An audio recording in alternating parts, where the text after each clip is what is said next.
Today I'm at the Puyallup Fair, and I'm amongst the pumpkins and squash and gourds, and the pumpkins really remind me of Linus when he used to sit in the pumpkin patch waiting for the great pumpkin. And anybody who remembers that show that they usually play around Halloween will remember that Linus would act kind of strange in the month of October. He'd get out his best paper and he'd write letters to the great pumpkin. And he believed that the great pumpkin on Halloween night would come out of the most sincere pumpkin patch, and he'd fly through the air and he'd bring toys to all the kids. And so he would sit there patiently every year, and I always felt bad because the great pumpkin never showed up for him. And I thought to myself, so what if it's because he isn't in a pumpkin patch? What if he's in a winter squash patch? What then? So we're going to talk about, in case you go out into a pumpkin patch, to make sure that you go to the right place.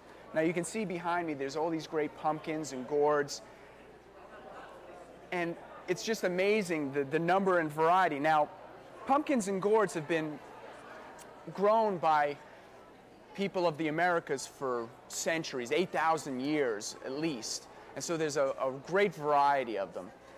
Now you may say, okay, what's the difference between a pumpkin and a winter squash? Well, the main difference could be looked at culinarily, which is basically what a lot of people will do. They'll just say, if you can make pies out of it and carve it, it's a pumpkin.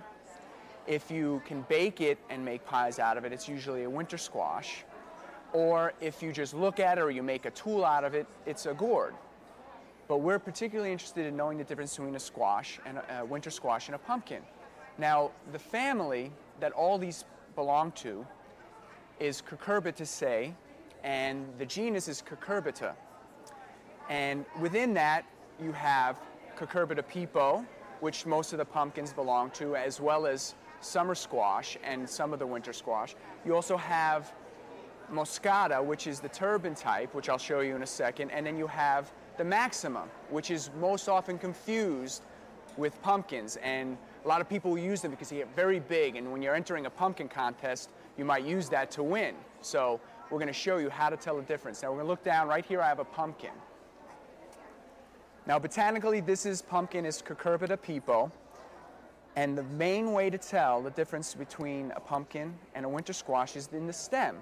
If you can look, you see these deep furrowed ridges, and it's very hard and woody. And it makes that nice jack-o'-lantern. You could almost lift it up. If I was strong enough, I could lift this up. And you can also see that it flares out at the base. Now we're going to look at something that looks like a pumpkin, not quite as orange. That's the other telltale sign. Pumpkins are very orange. The Maxima type of winter squash that look like pumpkins are actually yellowish in color and have a corky stem that doesn't have ridges. Now right here we're going to look at this. So here we have, kind of looks like a pumpkin, has that kind of look to it, lighter color, not quite as orange as the pumpkin. And if you look at the stem, it's very corky, no ridges here. So that's the main way. If you're going into your pumpkin patch, make sure you have ridges. Now also in this family, I mentioned pepo. Now not only pumpkins belong to that family, but also summer squash that we eat.